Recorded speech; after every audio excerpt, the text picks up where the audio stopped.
All right, please, for those of you that were not here last week, if you wouldn't mind registering on this and enrolling on the Canvas course, because we are going to have some sample questions today using the data modeling, and we hope that you find that helpful to be able to see the type of questions that you're going to get in your data modeling course.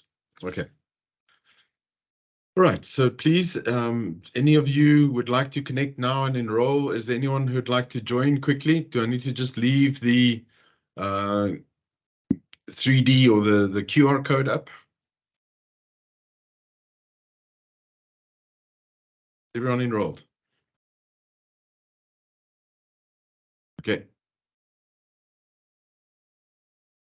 All right, so this is where we're going through. These are the current exams that are on the platform, on the CDMP platform. And as you can see here, there is no data architecture course. So we did data governance last week, and we're doing data modeling and design. Then next week we'll be doing data quality, and the week after we'll give you some idea on the other courses. Okay, so this week is purely about data modeling. So we're more than happy to talk to you about how to choose your specialist exams. Once you've done the fundamentals course, then we're happy to help you understand which ones should you do, depending on the role, depending on the people in your department, depending on your office. It's helpful to choose the right specialist exams.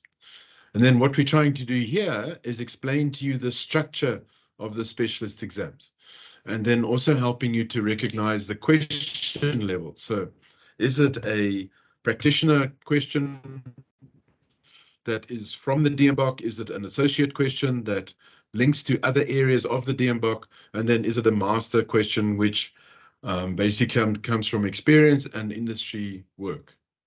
Okay, so what we'll have, are we going to have some sample quizzes for you, different questions and exam technique. We'll go through that now. So as critical success factors for your preparation, one is to know what the different categories are of the specialist exam. I don't know if, I know Paul and I had a brief discussion last week after showing the specialist categories for the data governance. Paul, would you mind just sharing your view on how much that helped you in terms of understanding the course? 100% Howard, thank you. Yes, just found it most helpful because when you are looking at the questions, you start to learn, from the different sections. And being an open book, one of the techniques that you can practice and learn is actually identifying, okay, this question is an essential concept, and you can tag your reference, your DMBOK or your notes that you've got in prep for that exam, and it's very useful to find the answers. I found it very helpful for me. Yeah, that's a good idea. So actually what we're saying is we could, with the different categories, you can also be tagging your DMBOK to say, for example, in data governance, where the different areas are. And we'll also 100%. Talk about that in terms of data modeling. Thanks, Paul. Brilliant. Cool. All right, so this was in preparation. So you'll find that data governance, you had to read chapters 1, 2, 15, 16, and 17. Data modeling doesn't need all of that, but what you'll find with a lot of the data modeling questions is, how does that help data governance? How does data modeling help data governance? And how does data modeling help reference and master data? And so a lot of those questions between 70 and 80% are in this cross-knowledge area environment. Okay. All right, then I also recommend that you need to be comfortable that if you're going for a master's, if you really want to achieve a master, you should be willing to rewrite. Now, the rewrite is cheaper than the exam. So the exam costs $311, whereas the rewrite is $211. Okay. Okay, so these are the different training courses that we have, and this is great for just preparing. And certainly as part of these courses, we'll take you through this exam structure as well. So a lot of what I'm sharing with you now comes from our courses, and we can help you prepare. Whilst we're doing the course, we'll show you exactly what to do. Okay, so last week we did fundamentals and the data governance exam. So you'll find this week when you log on to Canvas, you're not going to see the data governance exams. That was for last week, but you'll see the data modeling questions as we publish them. Next week we'll be doing data quality, and then BI, reference and master into the following week. Okay, so go back. All right. Okay, so let's start off. Let's get into data modeling and design. What we will do is towards the end of the presentation, we will give you some time. We've set up a set of questions and allow you to go through the questions. There's 30 questions all in all for the different categories of the exam, and you'll be able to just test yourself in your understanding of those questions. All right, so here is our how to model data, the masterclass. And this is where I'd ask Veronica just to share a little bit about the course and the content and the approach that we take. Veronica. Hi, everyone. How to model data is actually Steve Hoberman's 6th edition of his masterclass, but it's not really a masterclass. It's because you do imagine a masterclass to be something that people who are experts should be taking. This course is brilliant for people who've never done a model before, and actually brilliant for people who are experts that have done a lot of modeling, because Steve's method is just so repeatable. He has a series of different questions so that we can start from a blank page and get exactly what we need to be able to produce excellent models. It's based on all the major characteristics of models that you need to bear in mind when you're doing modeling, and it's mostly about relational models and dimensional models. I think we mentioned we touch on NoSQL, but not practically. But it's a very practical course. Every aspect of data modeling has got a little exercise, and then on the final day we do it's 3 days of training. The 4th day is a case study where you have a particular business need and you prepare 2 conceptual models, 2 logical models, and something called, I can't remember what that. Sorry, the analysis for the dimensional model in a tabular form. And on the 5th day, we will do exam prep to be able to go through how the exam will be structured and these kind of questions that will allow you to get a master pass. Is there anything I missed? No, I think that what we do just for everybody's sake is that there are 4 different examples in the back of the book that really help you apply his technique. So as homework at the end of the course, you can go through these 4 examples and build the data models using his techniques. Okay, so it's everything from camera settings in terms of how do you define the requirements, how do you define where the model should be operating in, all the way through to conceptual, logical, and physical in certain cases. So there's a lot of practical work in the course, and you're going to be doing quite a bit of it on the way. All right, thanks, Veronica. Excellent. Okay, so here are the categories of the data modeling and design course. Okay, so the first category is introduction to data modeling. How do we use the data models and what are the methods of data modeling? Okay, then we have the data modeling activities, we have tools, we then have best practice, and we have data modeling governance. So these 2, in terms of category 1 and 4, you're looking at almost 83% of the exam. So that's the area that you're going to be spending most of your time. Okay, now the data modeling governance is a lot lower, but not to worry, you should still pay attention to it. Okay, so what are the things that you need to study? So if you're not going through a course like ours, what are the things that you need to study to get this right? First of all, you need to go through to be able to explain the need for and the application of data models. So as an example of that, we can make use of the data models to generate the business glossary. And those are the type of things that one would work through. You can also make use of the data model for enabling certain data governance metadata collection. So who's the owner of this entity? Who are the data stewards? And then you can link the data model to the data dictionary. You can link it to the data flow diagrams. And of course, through that, you can build a data catalog.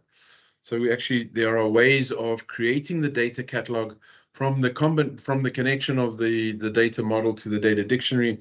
We can build a data catalog, of course, with the business glossary involved. Okay. See where the areas of data modeling adds value to other areas of data management activities.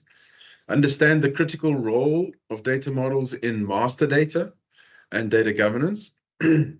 Understand the difference between the enterprise model, and then we have, in some cases, the application, conceptual, logical, physical, and dimensional data models. Learn the best practice for developing data models. And in this situation, you're also going to have scorecards and data governance. And that's one thing we focus in Steve's course on, building a scorecard for data modeling and validating the quality of the data models. Okay. And then we're going to look at practical examples of how to apply the different techniques in data modeling. Okay. That's the sort of process that you go through. All right. So if we come to the introduction category, this is what the introduction category is all about. First of all, the basics. What is data modeling and why does it matter? The relationship between data models and other enterprise architecture models. So this is something that during the fundamentals, we never really talk about that breakdown of data models in the Zachman framework, and how does the data model connect to the process model and to the organizational structure. And hopefully you remember in the data governance, when it describes the data governance council, it shows the subject areas. Okay, so the enterprise data model should have the subject areas defined, and this is how the data model can contribute to those areas. The next one is the conceptual model. And then we actually go through the 5 whys and 1 H, the why, when, what, who, how of the conceptual model. So what role does the conceptual model play? And again, if you remember in your data management fundamentals, one of the things that we had, our principles of data stewardship, is that the data must be modeled. And the other interaction that we have is that the data stewards will help the data architect build the enterprise conceptual model. Okay. Then we talk about the differences and the data metadata that you're going to be keeping and defining. Okay. So that's a great example of how the business rules come out in the data modeling process, all the different constraints, the relationships, the optionality, and things like that. So what metadata are we collecting? And things like data definitions, all extra information that's associated.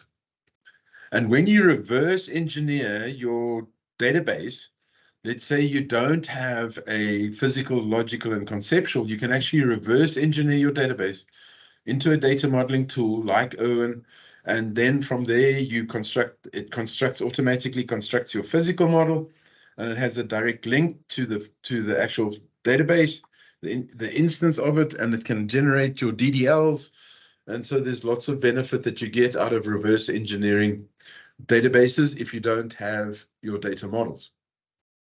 Okay, then the components, and this is pretty much what the DMBOK chapter does on data modeling. It goes through entities, entity attributes, relationships, actually goes entities, relationships, attributes, domains, how to identify entities and subtypes, what are the standards that we should use, relationships, all these different ones on cardinality, optionality, identifying, non-identifying, recursive, many-to-many. the unary or the arity of relationships, and super and subtype rules. When you get to physical data model, that thing of that diagram where you take your, when you go to the physical model and you have to take your subtypes, and then you either go and implement your subtypes as an identity, or as roll down or partition, or as roll up or absorb. Now, those are other words that I found in the exam that I hadn't seen before, and you need to be aware of that terminology as well. Then establishing your keys and the details around your attributes. So that is 66% of your course of the exam are in these areas. So I'm just going to pause for a while and see if anyone has any questions. There are no hands up. Everyone seems very quiet. And JG's just joined us. Maybe he's got a question because he's really good at data modeling. Yes, Veronica. I found there were a lot of the super and subtype questions. Yeah. We really have to know that, and I'm sure any of those who have done our course, you as a data governance person as well, and even as a data modeler, if the DBA decides to absorb all of the attributes, basically absorb the subtypes into the super type, you're going to pick up potential data quality issues. Okay, and then what you have to ask the DBA is, fine, if you do that, how are you going to resolve these and enforce that they don't happen? And similarly, if you go into roll down, where you take the attributes on the super type and put it into the subtypes, how are you going to deal with that situation as well?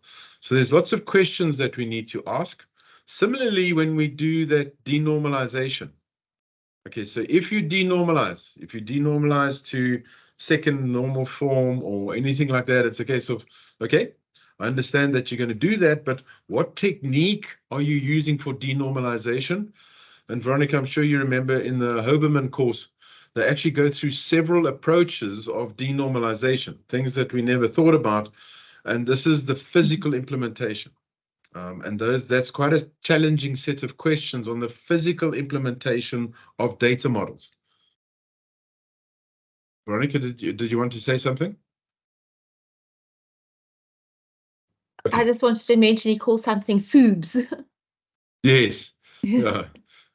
Oh, I'm terrible Fantastic. at acronyms. I can't remember what it stands for, and I haven't got my book here. But it was interesting. It's everything that Steve has put into his methods is easy to follow and question based, and you can't make a mistake with what he does.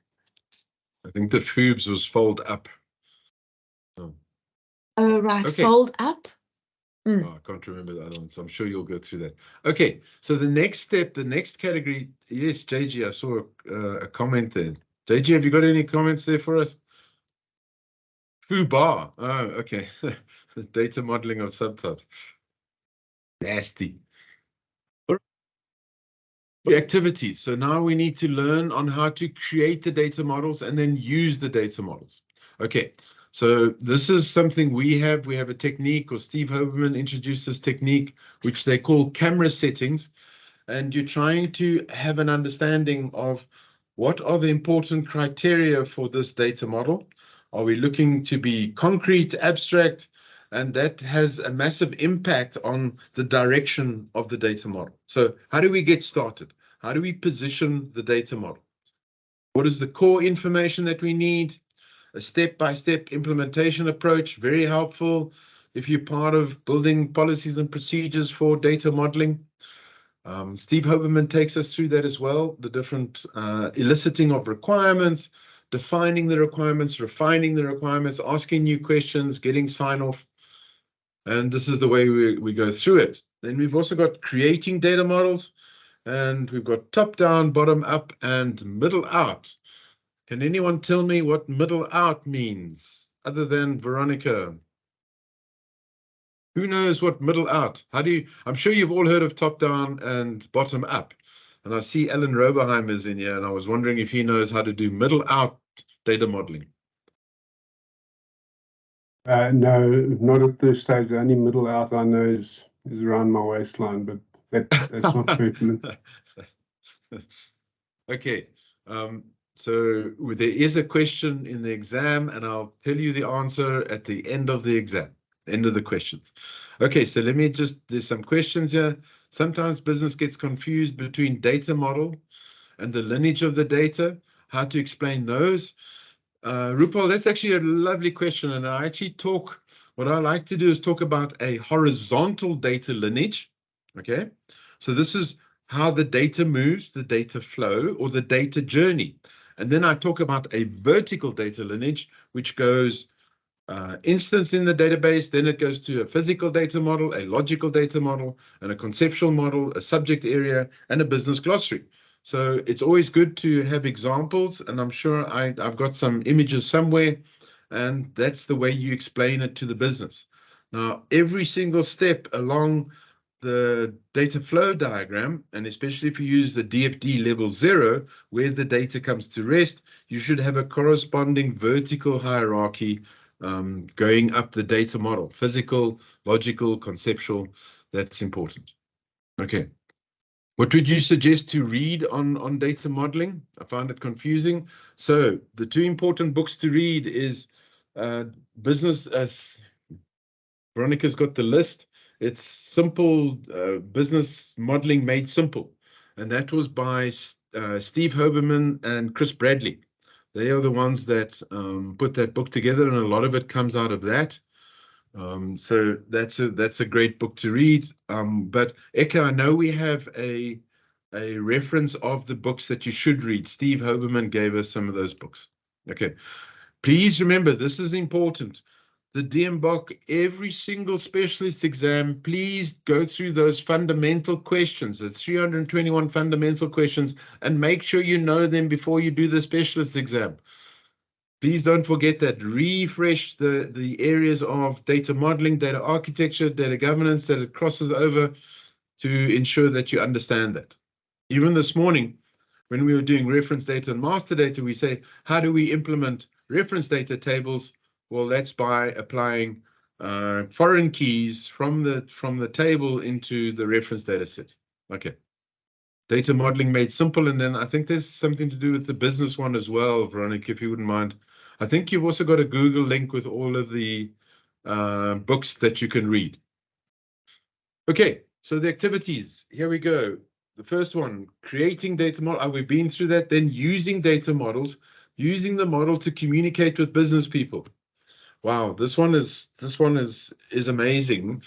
And the first data model that I use to communicate with people is my subject area model.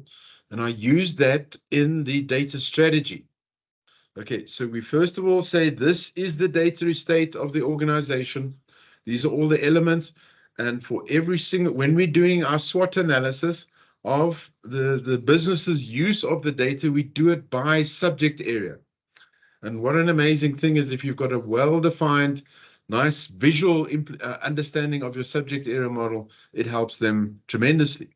Then the next one is, what is the easiest way to understand a business glossary and the relationships between the terms than making use of a diagram or a visual implementation? Now we're going to, as part of this, I'm going to show you the area of visualization. So they're actually going to question you on abstract for presentation. How do we visualize the techniques that we use for visualization? Okay, what it also tells you, which is interesting here, and we actually have a quiz, we have a sample in the Steve Hoberman course, is software package requirements. Okay, so how do you use a data model to explain some of the software package requirements? And we do know that there's no ways that the software vendor is going to expose to you and share their data model with you. They probably see that as intellectual property. So what we do in the course is be able to say, okay, if we have certain business rules and relationship rules in our data model, when we look at the screens, do those screens enforce those business rules? So can we have a many-to-many relationship between customer and accounts? And if we're saying we can't, then we know exactly, well, these are the areas where the software package doesn't enforce it by default. Okay.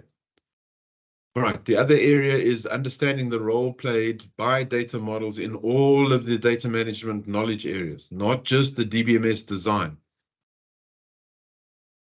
Okay, now, then this is the area of tools, and these are the notations and the tooling. So if you know the fundamentals, I'm sure you all know the fundamentals. You define the scheme that the model is going to be the model is going to work on. Please, this is important, and we actually do this as part of our camera settings. Are we going to be building a relational model? Is it going to be abstract or concrete? And is it for now, as is, or to be? And you have to choose the schema for the data model. And what we like to do is go through the camera settings, take a snapshot of the camera settings, and save it on our data model so the people reading the data model can understand the business requirements around the data model. So what you need to be able to do, please, is you need to be able to understand the schemes and understand the sample notation. So you are going to get a few questions on data vault and anchor modeling in the exam. And it also builds and comes into BI and data warehousing. Then what happens is once you've got the scheme and you've chosen your database system, relational, multidimensional, object database, they'll then be able to say, the conceptual and the logical will be built with a relational model.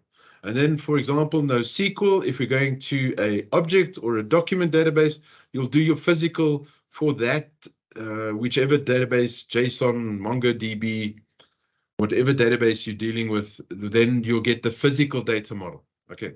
Conceptual and logical is always business requirements, conceptual business requirements, logical business solution, and then NoSQL will be the document structure, the JSON document structure that's going to be saved in MongoDB.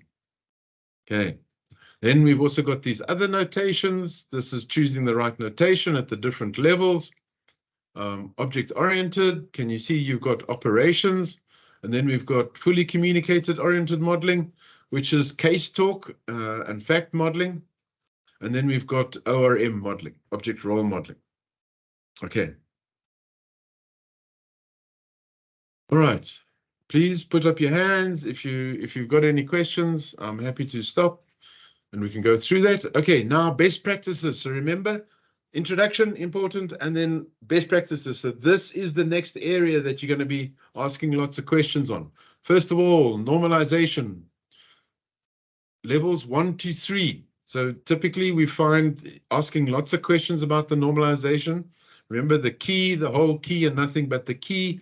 Please understand how to do that and the benefits you get of the normalization, and then also the denormalization for performance. There are several questions in this area of denormalizing. Okay, 6th and anchor modeling.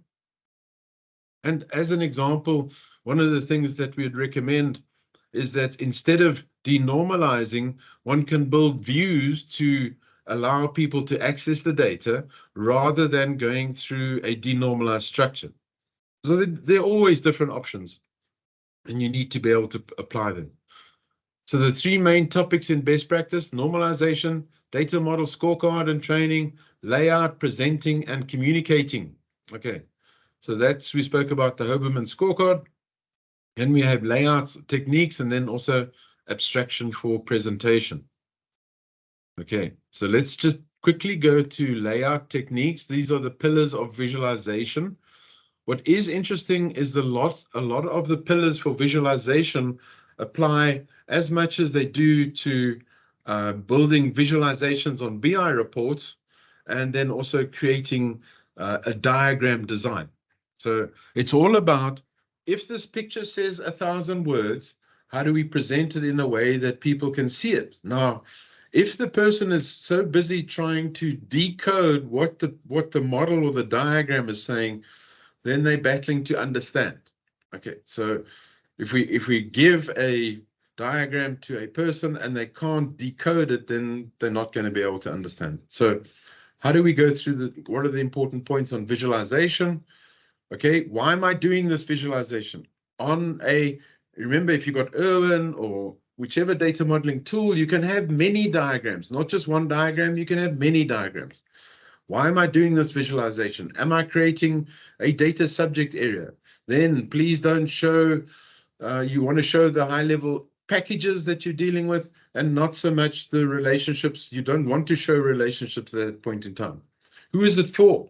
This is where the Zachman comes in. You know, those 6 levels, your audience that you're dealing with, the executives, the management, the architects, the engineers.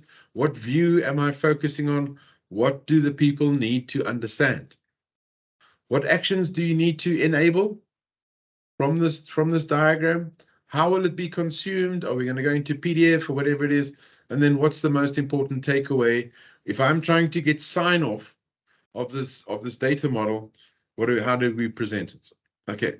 Then the next one, what data matters? So right in the beginning, in the middle of your diagram, what is the core entity that you're trying to explain? What relationships matter? Okay. And then you should get, this should be informed by the purpose. Okay. What's excluded is as important as what is included. Do not build a page that's just full of blocks and diagrams and stuff like that. The people spend ages trying to decode it before they can even understand it. Structure. These are the areas of structure. Now, I need to move on, so I'm not going to go through all of it, but just you will get access to this deck and you'll be able to work through it. So here's the different structure, how to visualize it, choose meaningful layouts. That's that one where crow's feet fly south. Remember that statement. How do we lay it out?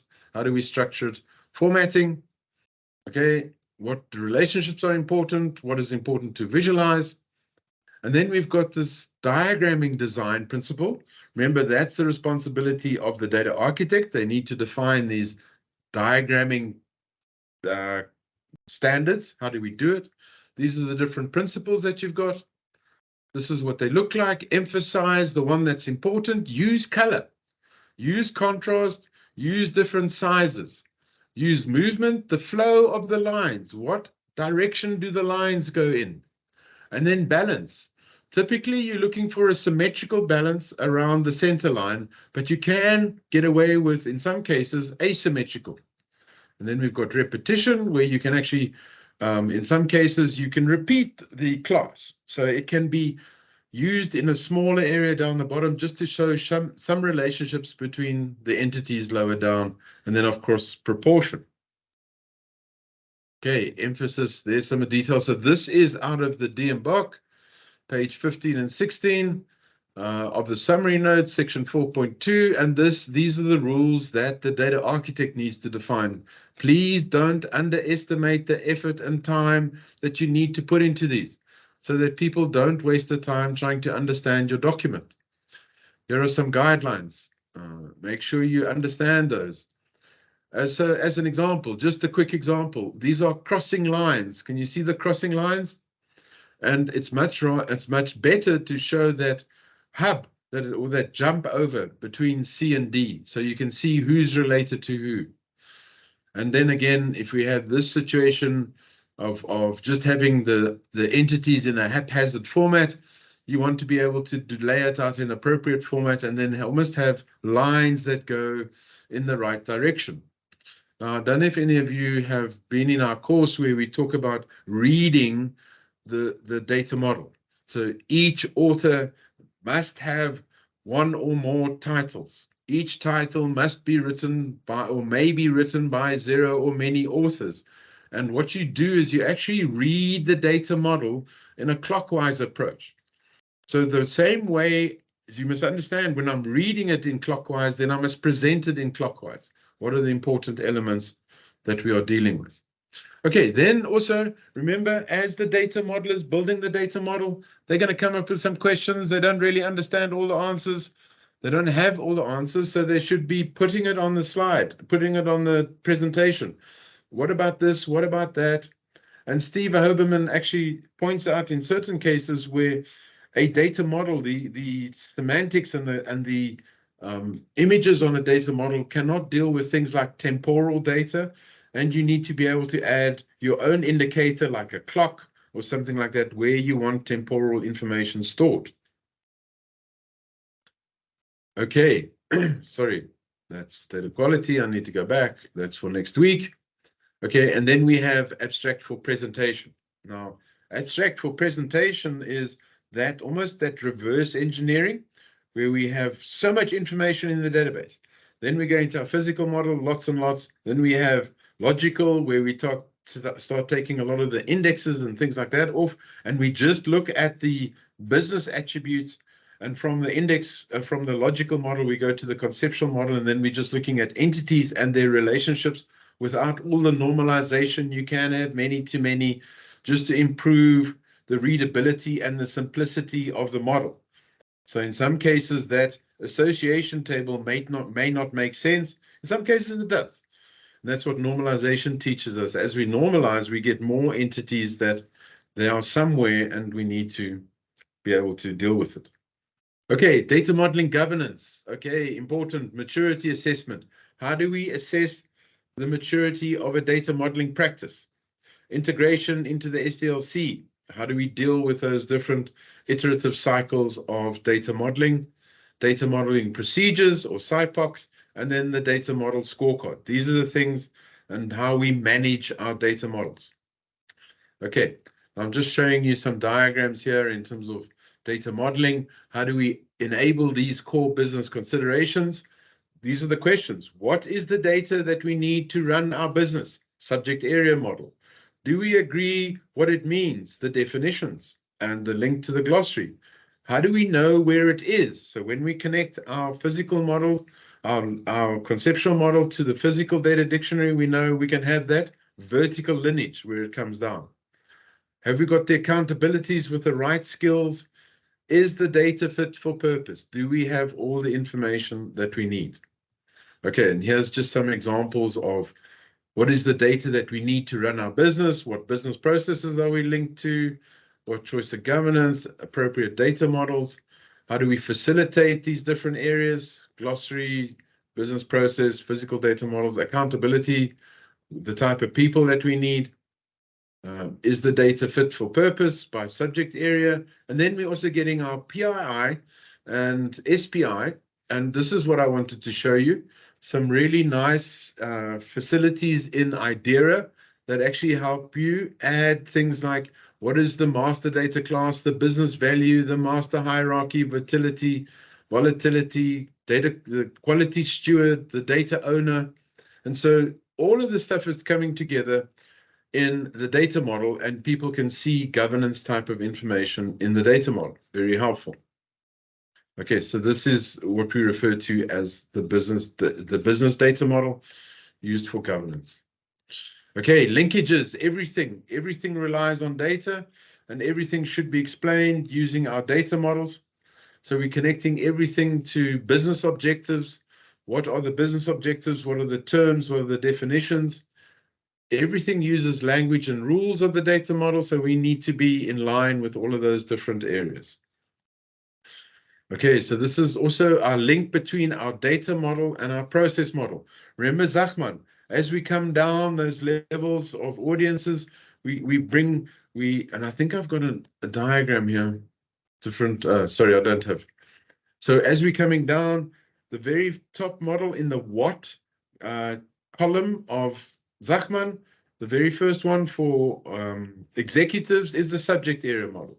Then the next one for management is conceptual, for architects is logical, for engineers is physical data model, for DBAs we talk about our data dictionary, and then we talk configuration lower down. So we need to be able to understand how we drill down on the data modeling and how do we correspond to the processes and the applications. These things should be linked. Okay, please, when you do this, before you do this exam, and Veronica can share with you, they ask several questions and a lot more questions on abstraction that you think. And there's certainly not a lot of this in the DMBOK. So you have to spend time doing it. We've got a webinar where we spent a whole month talking about these different levels of abstraction. Abstraction for specification, abstraction for presentation, and abstraction for interpretation. How do we interpret the data? Okay, so in summary, these are the challenges of the data modeling specialist exam. First of all, the DMF questions. There are several of them. That's 320. Excel spreadsheet, several of them appear in the data modeling exam. Essential concepts, normalization, these were easy. Then there was some description on Boyce Codd normal form. There was one question. Then it's this constant thing of higher normalization, and less performance. That's why we denormalize the different schemes and the modeling process. So those were the cores. Our problems or the challenges, not problems, but this was important. These are the challenges. Physical implementation, they ask lots of questions on building views, creating indexes, establishing keys to access the data to improve the performance. And then one of the frustrations is there are lots of these excepts and not true, not this, and true and false questions. So you're expecting 5 distractors, you only get 2, true and false, and that can be quite frustrating. Okay, it's simple yes or no. All right, so before we go to the quiz, are there any questions? Does anyone want to ask further questions on what I've just presented? Or would you like to start the Canvas quiz?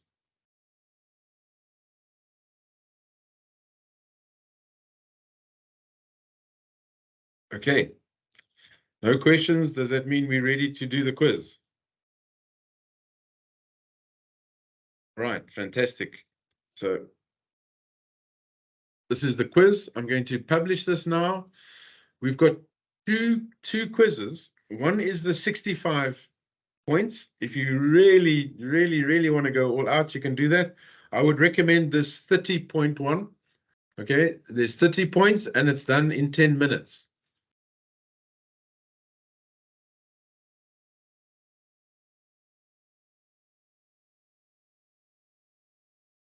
Okay, so just any feedback for those of you that are on the course.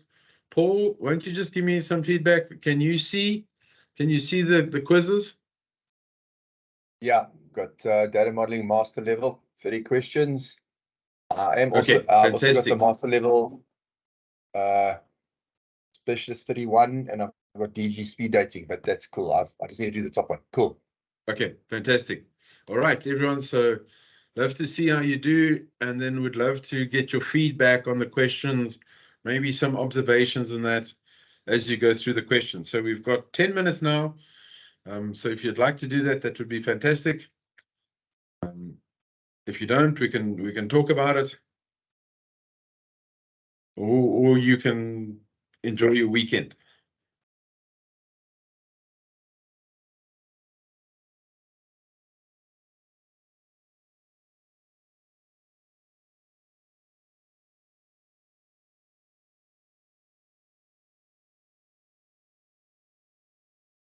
Okay, so here we are on our data modelings, the data modeling master level.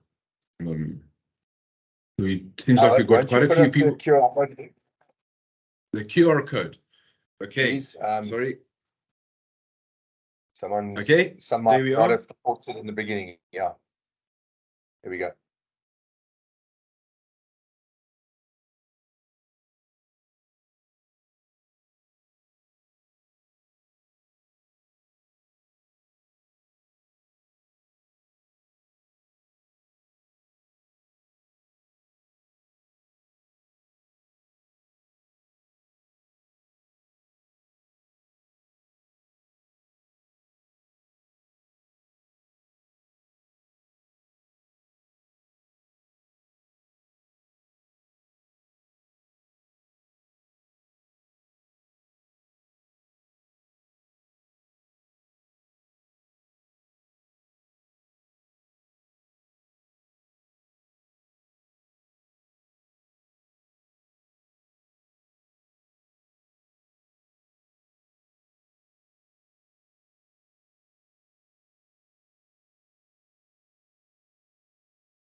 Please, when you're finished doing the quiz, the 10 minutes, won't you put up your hand on Teams so we can just see that people are making progress?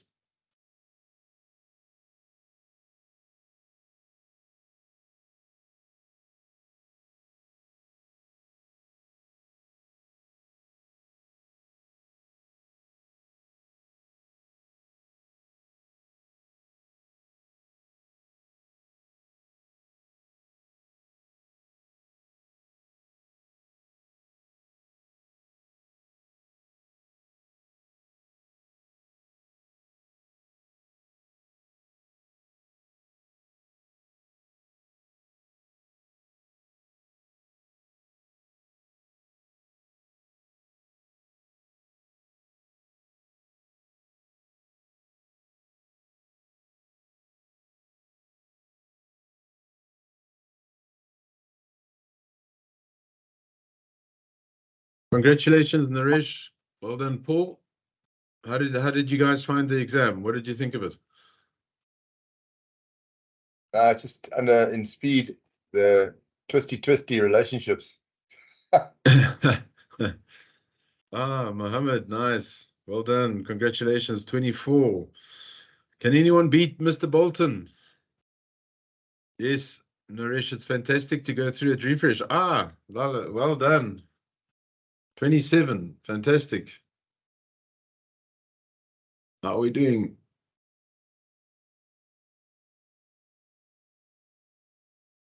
Hey, why is it not showing me?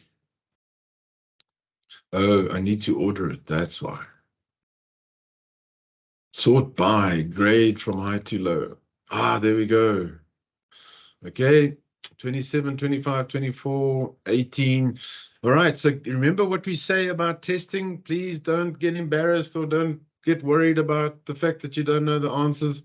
Really, what this is saying to you is I need to review these areas where things went wrong. That's the core about this testing. It's not saying, oh shucks, you don't know, you don't know what's going on or you can't know what's going on. It's just saying you now know the areas that you need to refresh on. Okay, Doomy, nice, fantastic.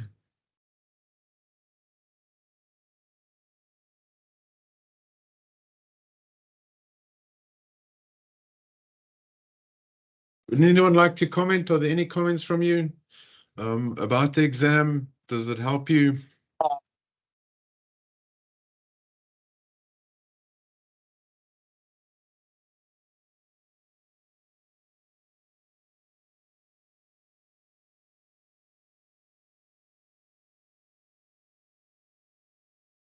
Yeah, those double negative ones really get you to think twice. Please remember, for all of our Saudi people, that make sure you choose the ESL. That gives you an extra 20 minutes.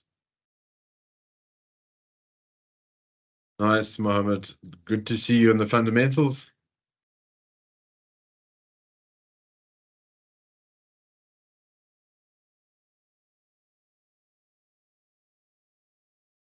Fantastic. All right, great. So if there are any questions, happy to hang around and answer some questions. Paul, I can see you. Is there a question that you have there? Is your internet not working? Sorry, no, it must be just internet's playing up a bit. Okay, fantastic. All right. Excellent, Nora. Yes, I hope it helps you to prepare. This is a great way of learning. After a while, we keep on reading the DMBOK and we get deeper and deeper into a hole. There's so much that you can learn and many years of experience, but you have to almost stop that and start doing the questions and see where you got holes in your understanding. Fantastic, everybody. That will be for us today. Alan, how did you do? Where's your score? I don't see your score. I only finished 21 questions. So I just found all the messages popping up very, very distracting. The messages were in Teams. In Teams, yeah. Okay. My apologies.